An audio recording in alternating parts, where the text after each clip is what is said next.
তারপর রিপোর্ট প্রচুর করা হলো, করা হতে ধরা পড়লো ওরটা কিডনি নষ্ট হয়ে গেছে।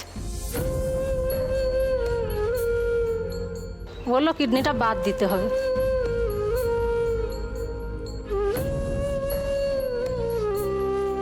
শোনার সঙ্গে সঙ্গে আমি ধৈর্য ধরতে পারি না, কিন্তু ওর বাপি আমার হাজব্যান্ডকে আমার ছেলে মেয়ে বাপি বলে, তো বলছে ওর বাপি প্রচুর মানে ধৈর্যশীল, এত ধৈর্য ধরতে পারে, মানে আমি কিন্তু পারি না এতটা। তো শোনার পরে আমি একদম নার্ভাস। তখন আমার মেয়ের বিয়েটাও হয়ে যায়, 24 সালে আমার মেয়ের বিয়েটা হয়ে যায়। বললো ওইখানে যে 6 লাখ টাকা আমাকে জমা করতে হবে, দিলে অপারেশনটা হবে। আর কিডনিটা যদি রিসান না বাদ দেওয়া হয় তাহলে আর একটাও সমস্যা চলে আসবে। কিছু টাকা আমাদের একটু জায়গা ছিল, বিক্রি টিক্রি করে যাই হোক টাকা পয়সা জোগাড় করে ওখানে দিয়ে কিডনিটা বাদ দেওয়া হলো। তারপর 1 মাস ওকে রেস্ট দেওয়ার জন্য ওখানে ছাড়লো। রেস্ট নেওয়ার পরে টাকা তো আমরা দিতে পারলাম না। ওরা বললো যে ঠিক আছে, ছেলে ওখানে কাজ করবে, যতদিন না টাকা শোধ হয় ও ওখানে কাজই করবে। ও কাজ করবে আর আপনারাও যতটা পারবেন দিয়ে শোধ করবেন, আর ও কাজ করে ওখানে শোধ করবে। ওখানে আমার ছেলে এখন কাজ করছে, শোধ হচ্ছে। এখন সুস্থ আছে? হ্যাঁ, এখন সুস্থ আছে। তো মাঝে মাঝে অসুস্থ হয়ে যায়, কিন্তু মাইনে পায় না। কাজ করে মাইনে পায় না, আবার মাঝে মাঝে অসুস্থ হয়ে যায়। ওইখানে রিপোর্ট করাতে গেলে আবার একটু বিল ওখানে বেড়ে যায়। তারপর আমার মাথাটা যে এরকম হয়ে গেছিলো, আমার মেয়ে জামাই বললো মা তো তাহলে এরকম পাগলের মতো কীরকম বসে থাকে, ঠিকঠাক হচ্ছে নি। দিয়ে আমার মেয়ে জামাই একটা আমাকে টিভি কিনে দিল। মা তাহলে বসে বসে মাঝে মাঝে একটু টিভিটা দেখবে। দিয়ে আমাকে টিভিটা কিনে দিল। ওইটা আমি চালিয়ে এটা ওটা দেখতে দেখতে হঠাৎ লক্ষ্মী লাভ শুরু হচ্ছে আমার চোখে পড়লো। দিয়ে ওই শোটা দেখতে দেখতে দেখতে দেখতে আমার যেন কীরকম মাথাটা পরে পরে পরে পরে আমি সব কাজ ছেড়ে এটা দেখি, সব কাজ ফেলে রেখে আমি সবজি টবজি যদি তুলেও আনি, যদি দেখছি যে 6টা যখন চলতো 6টাই দেখতাম, যখনই 7টায় শুরু হয়েছে তখনই আমি সব কাজ রেখে দিয়ে ওটা দেখবো। আমি রাত্রে বসে বসে কাজটা করি। সবাই বলছে ওর এরকম হয়ে গেছিলো, মানে ডাক্তার দেখিয়ে যেটা ঠিক হতো না, লক্ষ্মী লাভ দেখে ও এখন এতটাই ভালো। সবাই দেখে, সবাই মানে এক কথায় লক্ষ্মী লাভ দেখায় একদম ব্যস্ত।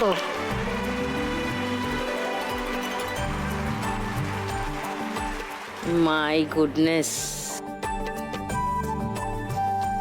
তোমার বাড়ির থেকে কে কে এসছেন? আমার হাজবেন্ড।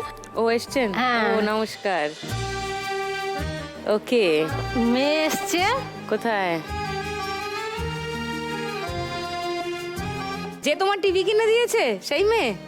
হ্যাঁ হ্যাঁ হ্যাঁ, ও তো আমার মায়ের জায়গাটা নিয়েছে। আমার মা মরার পর থেকে আমার পুরো মায়ের জায়গাটা আমার মেয়ে দখল করে বসেছে। আমার কি সুবিধা অসুবিধা, আমি কখন নার্ভাস হচ্ছি, কি প্রয়োজন, মানে সবটাই। তার ভাইকে অপারেশন করে ওখান থেকে যে নিয়ে এসছে, মানে নিজে কোলে করে নিয়ে এসছে, আমাকে একটুও লাগেনি। আমার মায়ের জায়গাটা আমার মেয়ে নিয়েছে। তোমার নাম কি? তুমি বললাম। আমার নাম জ্যোৎস্না বেরা। জ্যোৎস্না? আর জ্যোৎস্না আমার মেয়ে, তার মেয়ে দুটি এসছে আমার নাতনি। হ্যাঁ বাবা সে তো লক্ষ্মী লাভ ছাড়া পাগল। Good girls. কি কি সবজি এনেছে মঞ্জু, একটু দেখি। এগুলো সব তোমার নিজের চাষ করা? হ্যাঁ, ও মা, আমি নিজেই চাষ করি সব। বেগুন, হ্যাঁ, ঢ্যাঁড়স, চিচিঙ্গে। ওকে। সো তুমি যদি 1 লাখ টাকা পেয়ে যাও মঞ্জু? ওই আমার ছেলে যে নার্সিং হোমে আছে এখনো আছে কাজ করছে? হ্যাঁ, কাজ করছে। ওর থেকে তো পয়সাটা কাটছে। আমার লোনও হয়েছে প্রচুর, লোন বা সামনে আত্মীয় স্বজনের কাছ থেকে ধার ফার নিয়েছি, ওইগুলো থাকবে। আমার ছেলেটাকে আগে আমি 1 লাখ টাকা দিয়ে ছাড় করাবো নার্সিং হোম থেকে। আমার ছেলেটাকে আগে। কত টাকা আছে এখনো? ওখানে 1.5 লাখ টাকা মতো বাকি আছে। তো 1 লাখে তো হবে না? না, হবে না। হ্যাঁ হবে, যদি খেলায় আরো অনেক অনেক টাকা জিততে পারো তাহলে হয়ে যাবে। চলো ফার্স্ট রাউন্ডে ঠিক করে খেলবে এসো। তোমার 1 মিনিট সময় শুরু এখন।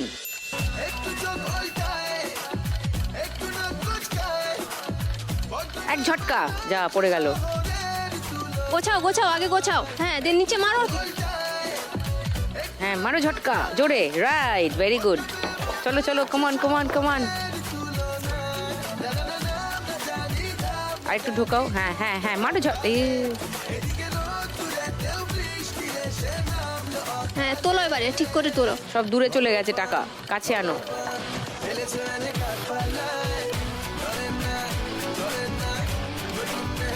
নিচে ঢুকাও, খুন্তিটা নিচে ঢুকাও। হ্যাঁ মারো।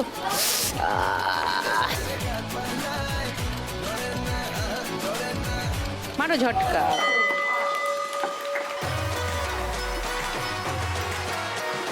500 আছে 5টা, 2500।